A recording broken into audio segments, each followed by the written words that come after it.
So students, welcome back to our channel V and L study points. तो friends, आज के इस lecture में हम थ्योरम्स के बारे में डिस्कस करेंगे। थ्योरम 1.5 एंड 1.6 एंड 1.7 हम इन तीन थ्योरम्स के बारे में पढ़ेंगे।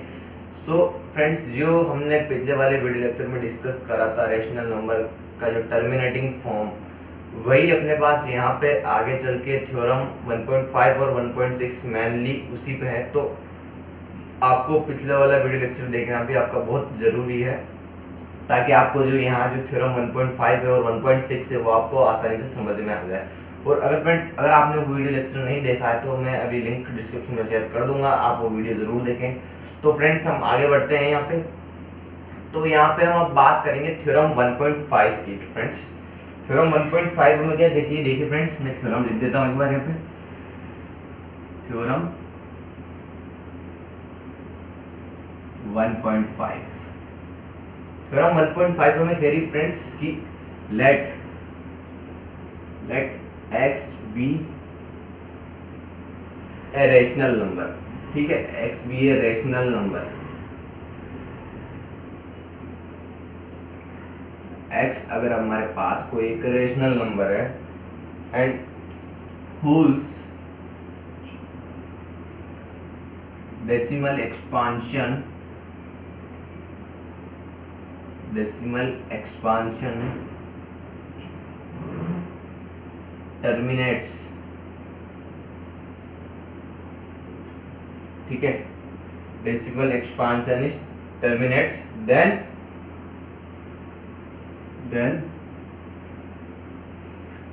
x can be expressed,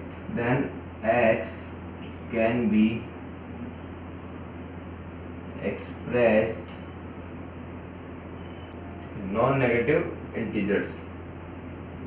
तो ये फ्रेंड्स थ्योरम आप देखिए कि थ्योरम हमें क्या कह रही है, मैं आपको समझा देता हूँ कि हमारे पास कोई नंबर है x, कि x कोई एक रेशनल नंबर है, ठीक है, और उसका जो डेसिमल एक्सपांशन है वो टर्मिनेट होता है। ठीक है, टर्मिनेट का हम पिछले वाले वीडियो में देख चुके हैं एग्जांपल्स। तो जो अपने पास डेसिमल एक्सपांशन है किसी रेशनल नंबर x का, वो क्या है, टर्मिनेटिंग है, टर्मिनेट हो रहा है। तो then x can be expressed in the form of p by q। तो हम x को p by q की फॉर्म में एक्सप्रेस कर सकते हैं, क्योंकि वो एक रेशनल नंबर है फ्रेंड्स। तो हमारे पास p और q क्या है, कोप्राइम है, क्योंकि हमने देख लिया है पिछले वाले वीडियो लेक्चर में जो हमने a और b फॉर्म में जो निकाले थे लास्ट में जो वैल्यू, वो आपस में कोप्राइम थे। तो हमारे पास p और जो q है कोप्राइम है, ठीक है। And power factorization of q is of the form 2 की पावर n into 5 की पावर m। और हमने जो पावर फैक्टराइजेशन किया था q का, वो हमारे पास नीचे आ रहा था 2 की पावर n into 5 की पावर m की फॉर्म में, और हमारे पास वहां पे जो n और m थे वो क्या थे, नॉन नेगेटिव इंटीजर्स। तो मैं आपको इस थ्योरम को एक अच्छे से एग्जांपल के साथ आपको क्लियर कर दूंगा फ्रेंड्स, ठीक है। तो हम यहाँ पे कोई भी एक एग्जांपल ले लेते हैं। जैसे मैं एक एग्जांपल ले रहा हूँ जो पिछले वाले लेक्चर में मैंने लिया था, वही एग्जांपल यहाँ पे लूंगा कि कोई एग्जांपल ले लेता हूँ मैं 0.0875।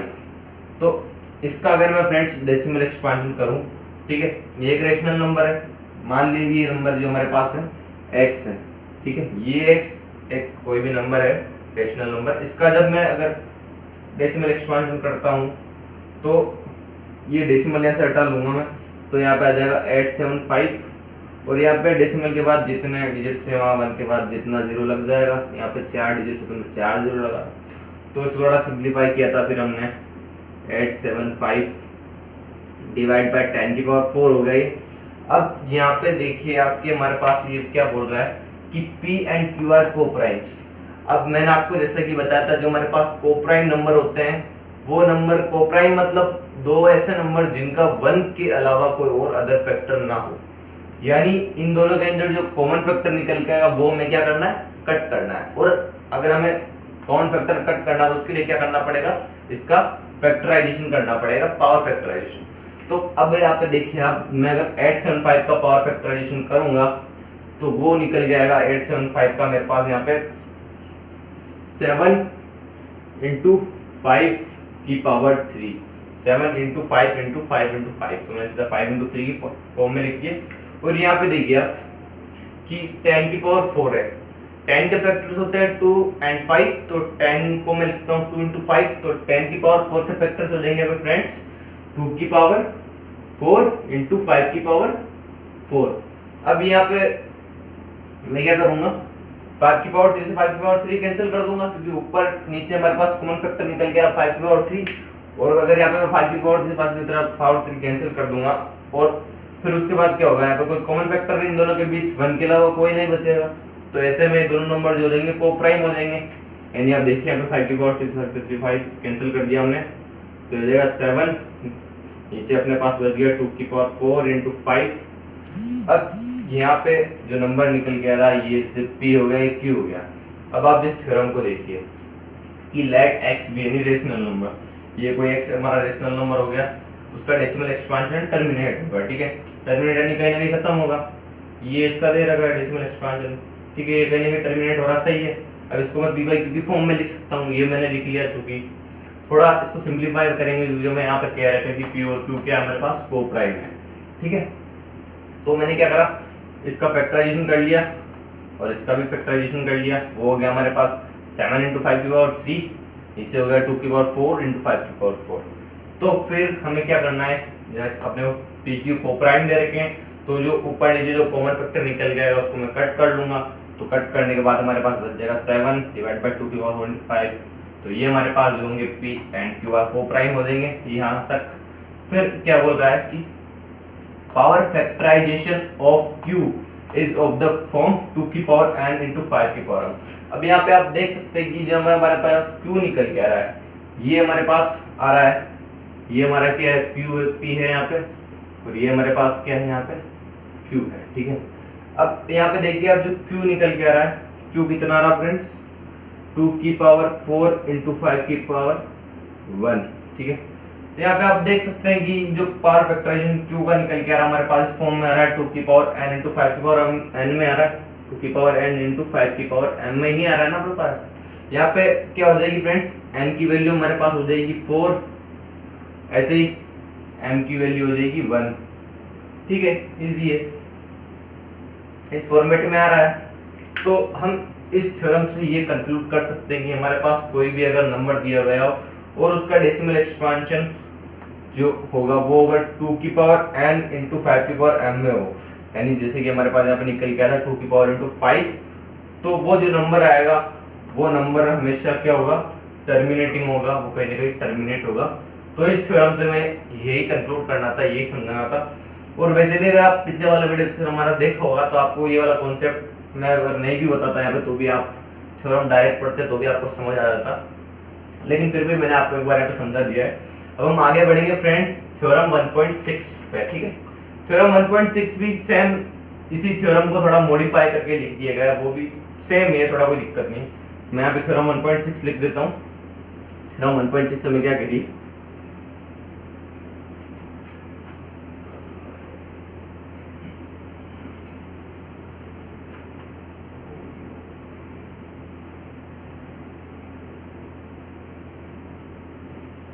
देखिए थ्योरम 1.6।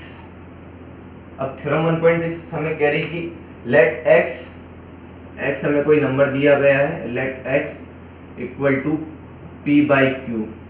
x हमें कुछ p बाई क्यू की फॉर्म में दिया गया हो और ये जो x दे रखा है हमें रेशनल नंबर दे रखा है, ठीक है। Let x equal to p by q be a rational number, ठीक है। Let x equal to p by q be a rational number, ठीक है, such that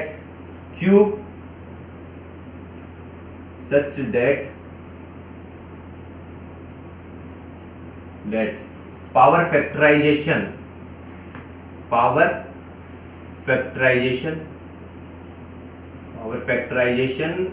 of q, जो हमारे पास q का पावर फैक्टराइजेशन है मिनट्स। अब मैंने आपको बताया था कि जो हमारे पास थ्योरम 1.6 है वो 1.5 का ही थोड़े मॉडिफिकेशन करके बताया गया उसको, कि हमारे पास कोई एक नंबर है x p बाई q, ठीक है, वो एक रेशनल नंबर है।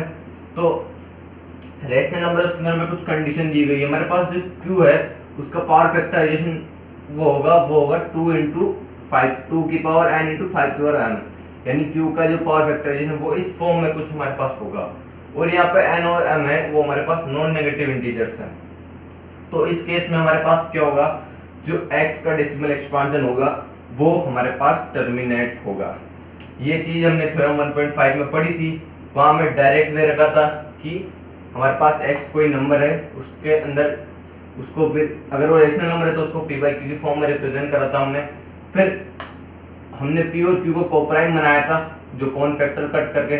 फिर हमारे पास जो q आया था वहाँ पे एग्जांपल में वो आया था फ्रेंड्स 2 की पावर n इंटू 5 की पावर m की फॉर्म में। तो वहाँ हमारे पास जो एग्जांपल था वो टर्मिनेटिंग का था। तो सेम 1.5 का मॉडिफिकेशन करके 1.6 थ्योरम बनेगी कि हमारे पास कोई नंबर है x वो p बाई q की फॉर्म में है और वो रेशनल नंबर है। और जो पावर फैक्टराइजेशन है फ्रेंड्स यहाँ पे q का वो है हमारे पास 2 की पावर n इंटू 5 की पावर m की फॉर्म में। और यहाँ पे n और m है वो नॉन नेगेटिव इंटीजर्स हैं। तो इस केस में क्या होगा, हमारे पास जो x होगा उसका डेसिमल एक्सपांशन एल्वोस टर्मिनेट्स, यानी एल्वोस टर्मिनेटिंग कहीं ना कहीं फाइनाइट वैल्यू ही खत्म होगा। तो यही थ्योरम 1.6 थी। अब यहाँ तक तो हमने बात करी थी फर्स्ट केस के कि अगर रेशनल नंबर का हम डेसिमल एक्सपांशन करते हैं तो हमारे पास जो वैल्यू आती है वो टर्मिनेटिंग आती है और टर्मिनेट होती है। और जो हमारे पास एक सेकंड टाइप की बात करते हैं, सेकंड टाइप पे डेसिमल एक्सपांशन आएगा वो आएगा नॉन टर्मिनेटिंग, रिपीटिंग और रिकरिंग। ठीक है, तो अब उस वाले पे थोड़ा चलेंगे, हम उसकी बात करेंगे सेकंड पार्ट में।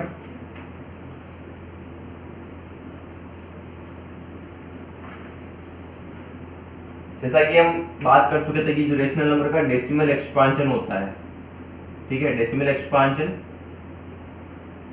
हमने एक तो देखा था कि टर्मिनेटिंग होता है, टर्मिनेटिंग, ठीक है। एक क्या होता है, non terminating, non terminating, repeating, ठीक है।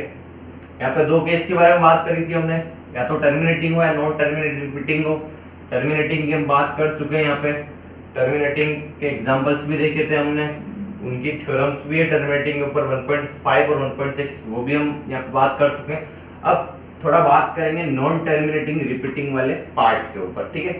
तो यहाँ पे नॉन टर्मिनेटिंग रिपीटिंग वाले पार्ट में क्या होगा, जैसे मैं आपको एग्जांपल दूंगा नॉन टर्मिनेटिंग रिपीटिंग पार्ट का, ठीक है। हम यहाँ पे बात कर रहे हैं केस की नॉन टर्मिनेटिंग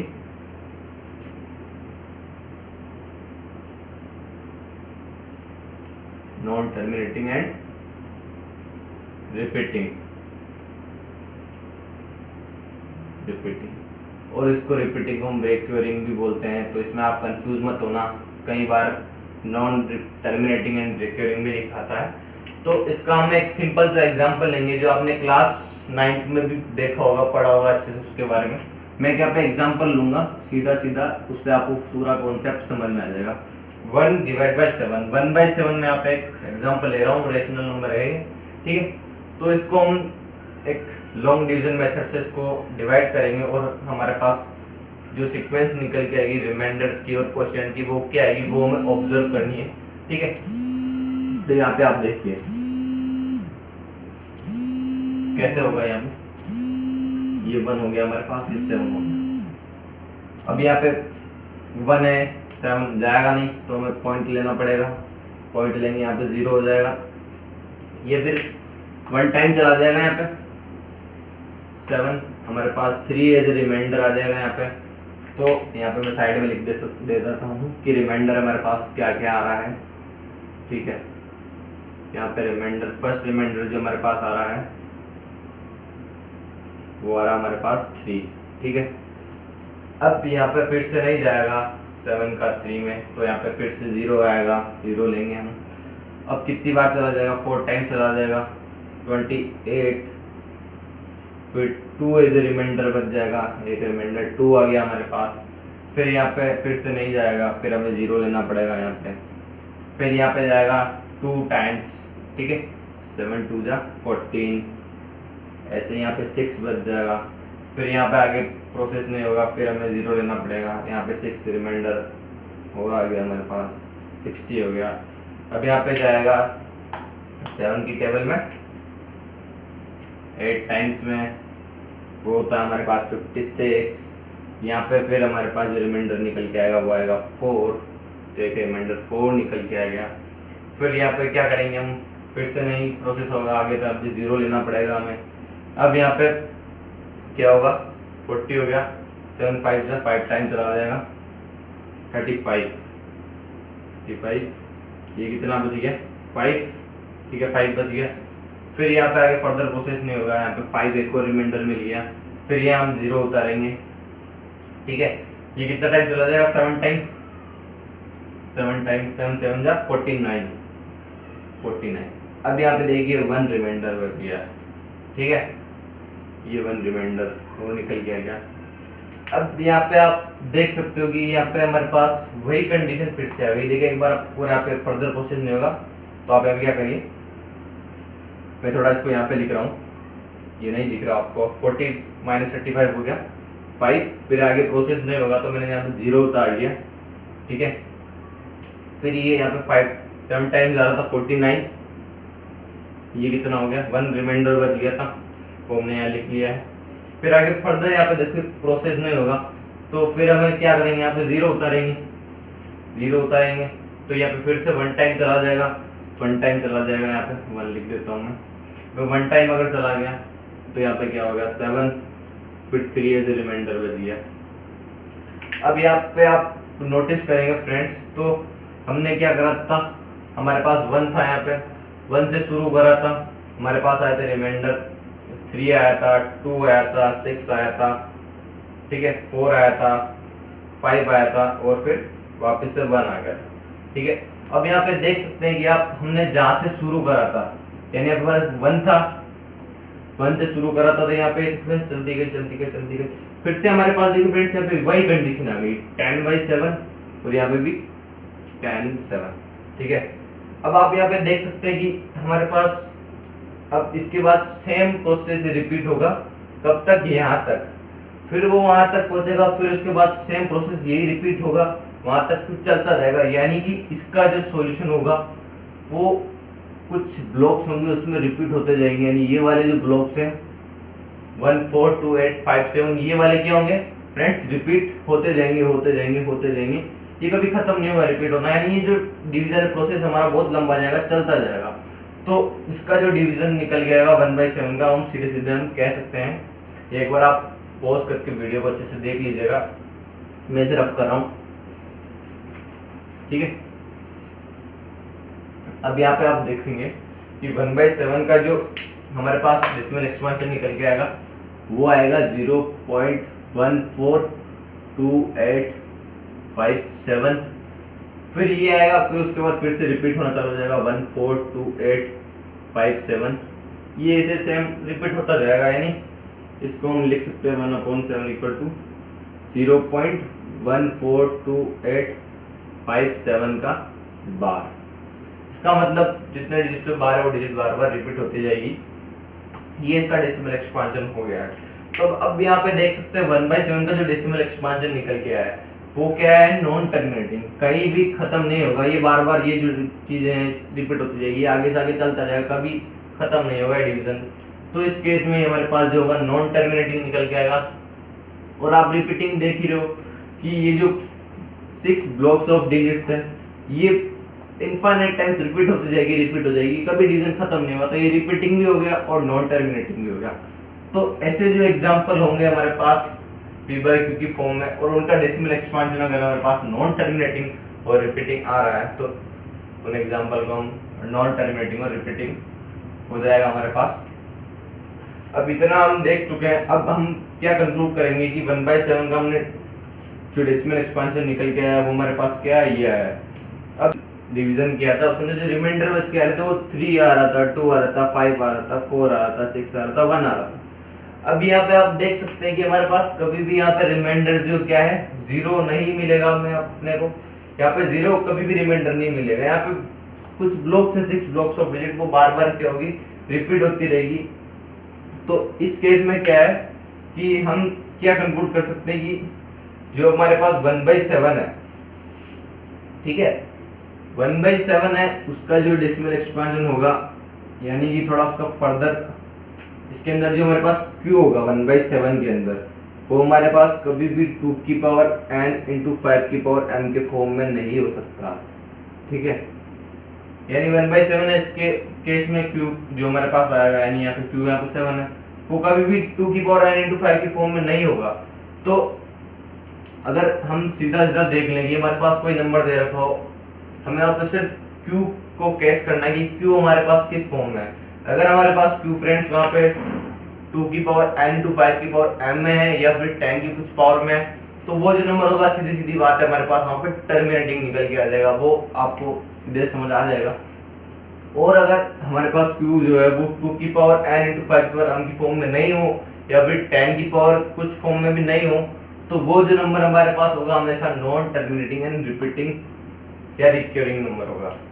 यही था हमारे पास नॉन टर्मिनेटिंग और रिपीटिंग के केस में। हम कैसे इसको लॉन्ग डिवीजन के मेथड से हम पता कर सकते हैं कि ये नॉन टर्मिनेटिंग या रिपीटिंग है या फिर टर्मिनेटिंग है। अब इसके अंदर हम आगे बढ़ेंगे फ्रेंड्स। इसके अंदर एक थ्योरम आई। अब आप यहाँ पे देख सकते हैं कि जो 1/7 वाला केस है वो हमारे पास थ्योरम 1.5 में भी डिस्कस नहीं हुआ है और थ्योरम 1.6 में भी डिस्कस नहीं हुआ है। तो इसके लिए एक न्यू थ्योरम बनाई गई है, वो थ्योरम हमारे पास 1.7 है, वो हम आगे पढ़ेंगे। सेम जो हमने यहाँ पे पढ़ा है इसके बारे में वही थ्योरम 1.7 कह रही है मैं। तो आप देखिए थ्योरम 1.7 क्या है हमारे पास। मैं थ्योरम 1.7 लिख देता हूँ आपके लिए यहाँ पे। थ्योरम 1.7। तो देखिए फ्रेंड्स थ्योरम 1.7 हमें क्या कह रही है कि लेट नंबर दे रखा है p by q की फॉर्म में, वो एक रेशनल नंबर है और हमें जो प्राइम फैक्टराइजेशन दिया गया है q का हमने निकाला वो हमारे पास 2 into n 2 की पावर n into 5 की पावर m की फॉर्म में नहीं आ रहा है और यहाँ पे n और m जो है वो नॉन नेगेटिव इंटीजर्स है।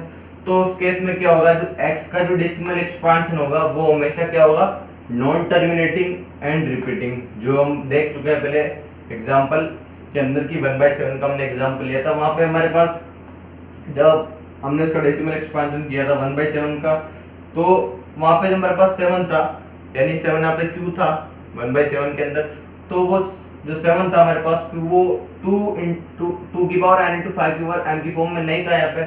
तो उस केस में क्या होगा, अगर वो 2 की पावर n into 5 की पावर m की फॉर्म में नहीं है तो वो नंबर सीधा सीधा हम कह देंगे कि नॉन टर्मिनेटिंग एंड रिपीटिंग का एग्जांपल है। ठीक है, इतना ही है थ्योरम 1.7 में। तो हमारी जो कॉन्सेप्ट था रेशनल नंबर का कि हमारे पास टर्मिनेटिंग और नॉन टर्मिनेटिंग रिपीटिंग के दो ही केस होते हैं, वो दोनों केस के बारे में हम डिस्कस कर चुके हैं। उनकी थ्योरम्स है, 3 थ्योरम्स पढ़ी थी हमने, थ्योरम 1.5, 1.6 और 1.7, उनके बारे में डिस्कस कर चुके हैं। अब अगले वाले वीडियो लेक्चर में हम बात करेंगे एक्सरसाइज, जो इनके क्वेश्चंस करेंगे एक्सरसाइज के अंदर हम। तो ये वाला जो वीडियो लेक्चर है फ्रेंड्स हमारा हम यही खत्म करेंगे। ऐसे ही हमारे नए वीडियो लेक्चर के अपडेट्स के लिए हमारे चैनल को सब्सक्राइब करें और अगर आपको हमारा वीडियो पसंद आए तो लाइक करें, कमेंट करें, शेयर करें। Thank you friends for being with us.